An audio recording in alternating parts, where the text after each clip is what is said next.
Bună ziua, doamna, bună ziua, dragi colegi! Astăzi o să vă povestesc legenda lui Kevin. Este vorba despre un băiat pe nume Max. Într-o seară, când era o furtună, un ponei din orașul lui a zburat pe balconul lui. L-a împins furtuna. Kevin s-a dus pe balcon să vadă ce s-a întâmplat.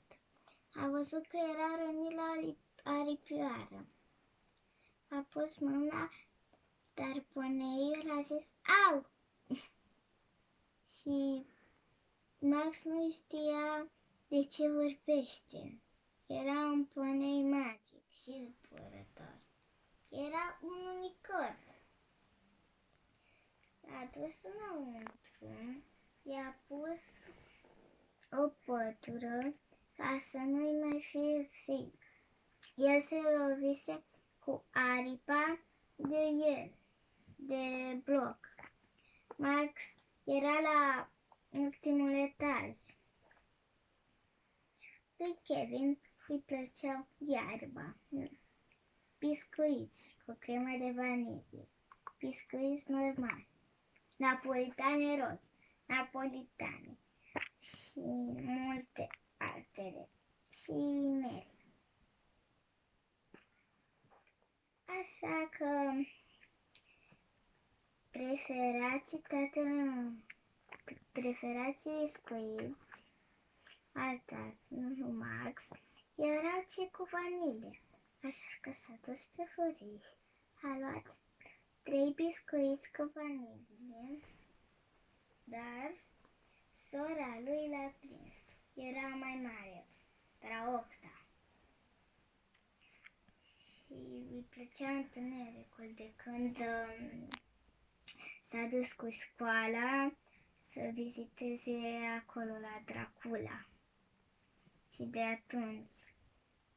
Și zicea că e frumoasă furtuna, e frumos tot, că e ziua ei preferată. S-a dus după aceea Max și a dat lui Kevin de mâncare. I-a dat și biscuitului pentru că vedea că lui Kevin îi place foarte mult.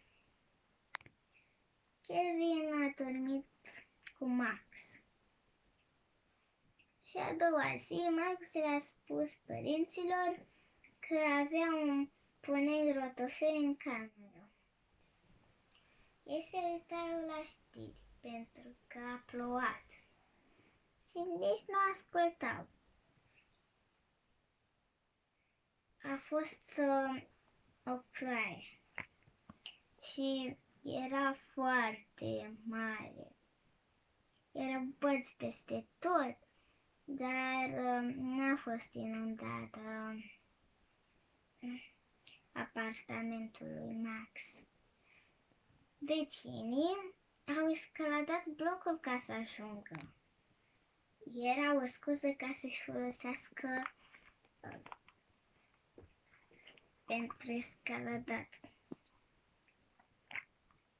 Și nu știau că era o scuză. Au primit foarte mulți invitați pentru că nu erau sub apă. Unii își legau colacele acolo de bloc și colacele pluteau. Mama lui Max era mizeriță și mereu îi făceau coafură bună lui Max. Așa că Max voia să vină mulți la mama lui și mama lui, dar magazin frizeria se scufundase. El cu Kevin trebuiau să pornească într-o misiune. Kevin știa să zboare, mai putea să zboare. Zbura la Max în cameră. Max era pe el și Kevin zbura. Erau urme de copite peste tot prin cameră. iar Kevin a dărâmat totul. S-au dus sub apă. Știau că le trebuia mâncarea, așa că Max s-a scufundat. El era la not și știa. S-a scufundat, s-a dus în magazin și toți aveau costum special. Și în ziua aceea era totul gratis. Era foarte bine pentru Max. El uitase banii. A luat suc de portocale, foarte mulți biscuiți cu vanilie și pâine, legume, fructe, de toate a luat. Acolo erau maimuțe de mare, de acolo, de la Kevin. Sirene, peste tot erau sirene, care umblau cu piper, ciuperci și toate chestiile din magazin. Maimuțele se râdeau și furau biscuiți. Max i-a dat lui Kevin un biscuit ca o recompensă, să-i dă o recompensă. Maimuțele de mare erau foarte rele. Ele s-au făcut toate la un loc ca să formeze un rechin. Au luat o hârtie ca să fie dinții. Și Max, Kevin, chiar au crezut că este un rechin. Kevin voia să-l salveze pe Max, așa că s-a dus și a dat. Și toate maimuțele s-au înșirat peste tot. Și Kevin acum a aflat că nu era un rechin, dar era bucuros că și-a salvat prietenul. Și Max era bucuros, pentru că Kevin îl considera prieten. Când maimuțele de mare s-au așezat în hada lui Kevin, a făcut un șir de maimuțe. Sirenele ajutau și ele pe acolo, i-au dat piper lui Max. Nu știa ce să facă, așa că Max i-a venit o idee. Să dea cu piper în cap maimuțelor. Și Kevin abia putea să zboare. O maimuță care era ultima s-a agățat de un magazin în ceasornic. Așa că nu mai putea să zboare Kevin. A dat cu piper pe ele și toate au început să strănute. Până când ultima a scăpat și au căzut maimuțe. Câteva. După aceea, Max a dat cu sucul de portocale, dar după a aflat că era șampon de portocale. Dar știa că oricum mama o să fie fericită. Ei au început să salveze oameni de pe acoperișuri, pentru că de-abia mai puteau și apa creștea în continuare.